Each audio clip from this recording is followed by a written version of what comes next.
पहले आप सबको मालूम है कि 11 तारीख को एक बहुत ग्रूसम इंसिडेंट हुआ किश्तवाड़ में, जहां पर एक लेडी और उसके 2 बच्चे जो हैं आग में झुलस के मर गए। एक बहुत बड़ा क्योस फैला सोसाइटी में, और जो एक चीज अपेयर हो रही थी कि एक्सीडेंटल डेथ्स हैं जो कि जलने की वजह से हुई हैं, with meticulous investigation of the district police Kishtwar हम लोग इस नतीजे में पहुंचे हैं कि ये मर्डर है। और ये जो इंक्वेस्ट प्रोसीडिंग्स हमने इनिशिएट की थी उसको हमने कन्वर्ट किया है मर्डर में। ये लेडी की जो है और उसके बच्चों की जो है मर्डर हुआ है। मैं आपके साथ तफसीलन बात करूंगा इस बारे में, डिटेल्स भी शेयर करेंगे हम आपसे। तो मैं आपसे स्टेप बाय स्टेप बात करूंगा विद डेट्स। 11 तारीख का वाक़ा है, 11 नवंबर 2024 सुबह 5 बजे के करीब हमें कॉल आता है पुलिस पोस्ट धर्मशाला में। टेलीफोनिकली इन्फॉर्मेशन रिसीव होती है कि खुर्शीद अहमद, जो कि मोहम्मद रमजान का बेटा है, रेजिडेंट ऑफ बादात जासर धर्मशाला, उनके घर में आग लगने की वजह से उनकी वाइफ नाजिया और उनके 2 बच्चे आमना बानो और रिजान अहमद की मौत हो चुकी है।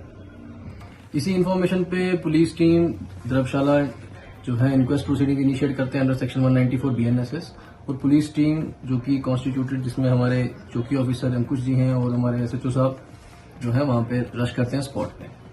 स्पॉट पे पहुंचने के बाद सीन ऑफ क्राइम को एनालाइज करने के बाद वहां पे हमें कुछ सस्पिशन अराइज होती है और फोल प्ले लगता है कि इसमें कहीं ना कहीं जो है मर्डर के चांसेस हो सकते हैं। उसके बाद जो है मैं इस केस को सुपरवाइज कर रहा था, तो मैं भी टीम वहां पे स्पॉट पे जाता हूँ। हम लोग जो है वी स्टार्ट द क्वेश्चनिंग, हमने सस्पेक्ट की क्वेश्चनिंग शुरू किया, वहां के लोगों की क्वेश्चनिंग शुरू किया, और उसमें हमें पता चलता है कि ये डिफरेंट इवेंट्स हैं जिनकी वजह से ये ऐसा एक इंसिडेंस हुआ है।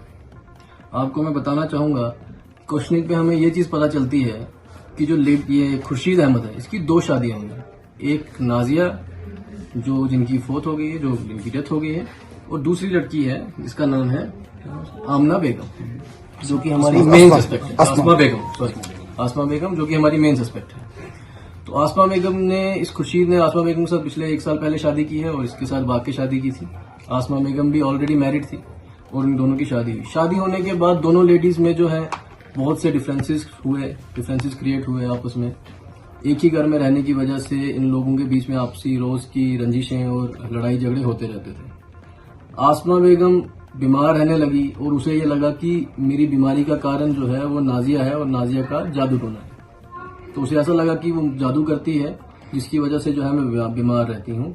और बहुत बार ऐसा हुआ कि इनकी आपसी रंजिश में आसमा बेगम ने 1-2 बार अटेम्प्ट भी किया है नाजिया को मारने का, जो कि उसने अपने हमारे को डिस्क्लोजर में बताया। जब ये हमने राउंड अप किए सस्पेक्ट्स और ये जो क्वेश्चनिंग की आसमा से, आसमा ने इन फ्रंट ऑफ मजिस्ट्रेट जो है डिस्क्लोज किया है कि ये सब करने का कारण जो था वो यही था कि एक तो वो नाजिया के साथ रहना नहीं चाहती थी। सेकेंडली उसका ये एक इशू था कि उसको ये लगता था कि नाजिया किसी दिन उसको मार सकती है, जिसमें उसने पहले भी उसे मारने की कोशिश की, और इस बार उसने ये फाइनली जो है अपना टारगेट जो है अचीव कर लिया। इस सारे डिस्क्लोजर में वो हमें बताती है कि 6 तारीख को उसने अपने पास पेट्रोल, केरोसिन ऑयल और कुछ सिडेटिव्स लाके रखे, जो उसने अपने पास घर में रखे।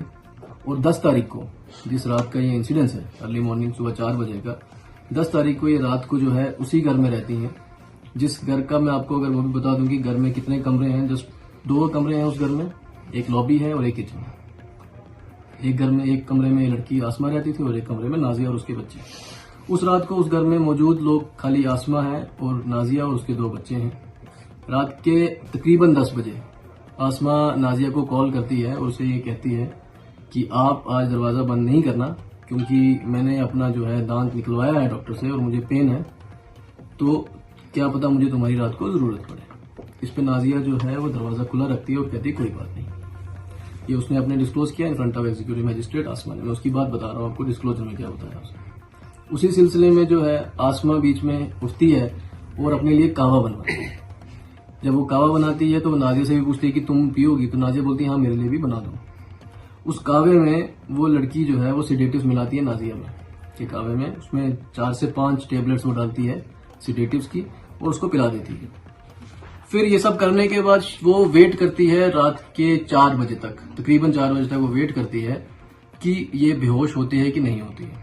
जब 4 बजे उसे लगता है कि नाजिया जो है गहरी नींद में है, तो वो क्या करती है कि एक बोटॉक्स का स्प्रे होता है जो कि इंसेक्टिसाइड होता है, कीड़े मारने की दवाई है। उनके घर में ऑलरेडी पड़ी होगी, सभी घरों में होती है वैक्सीन। तो वो यूज करती है, उसके फ्यूम्स को यूज करती है, वो स्प्रे करती है उस कमरे में, और जो कमरे का दरवाजा है बाहर से बंद कर देती है। 15 मिनट के बाद इसके बाद वो देखती है दोबारा वो बच्चे भी सोए हुए हैं और वो नाजिया भी जो है होश में नहीं है। तो उस टाइम पे वो क्या करती है, वो जो कैरोसिन ऑयल और पेट्रोल उसके पास पड़ा था, कुछ कैरोसिन ऑयल छिड़कती है जिस बिस्तरे पे वो सोए थे उनके बिस्तरे के अराउंड और उनके ऊपर कपड़ों पे, और उसके बाद पेट्रोल छिड़क के आग लगा के बाहर से कुंडा जो है मार देती है दरवाजा। क्योंकि नाजिया और उसके बच्चे जो हैं वो उस टाइम बेहोशी की हालत में थे, तो वो जल जाते हैं, कोई चीखने चिल्लाने की आवाज नहीं आती है। फिर बड़ी चालाकी से ये लड़की 10 मिनट 15 मिनट के बाद जो है शोर करती है, चिल्लाने लगती है कि घर में आग लग गई, जिसपे जो है इनके रिलेटिव्स घर के अंदर एंटर करते हैं। और जब घर के अंदर एंटर करते हैं तो हमें वो भी पता चला है, वो भी हमारे पास स्टेटमेंट्स हैं कि कुंडी जो है बाहर से लगी हुई थी। इसी बाहर से कुंडी लगने के कारण ही हमें जो है ये डाउट हुआ है। तो ये सारा इंसिडेंस होता है। तो मैं यही कहूँगा कि ये बहुत बड़ा एक कहीं ना कहीं एक ग्रुसम इंसिडेंट है, ऐसा होना नहीं चाहिए सोसाइटी में। इस सब में एक सिट की टीम कॉन्स्टिट्यूट की गई थी एसएसपी किश्तवाड़ द्वारा। सिट की टीम ने बहुत बढ़िया काम किया है, फर्दर इन्वेस्टिगेशन भी जारी है, लेकिन जो मेन कल्प्रिट है उसको हमने अरेस्ट कर लिया है, आसमा को, और यही अभी तक जो सामने आया है।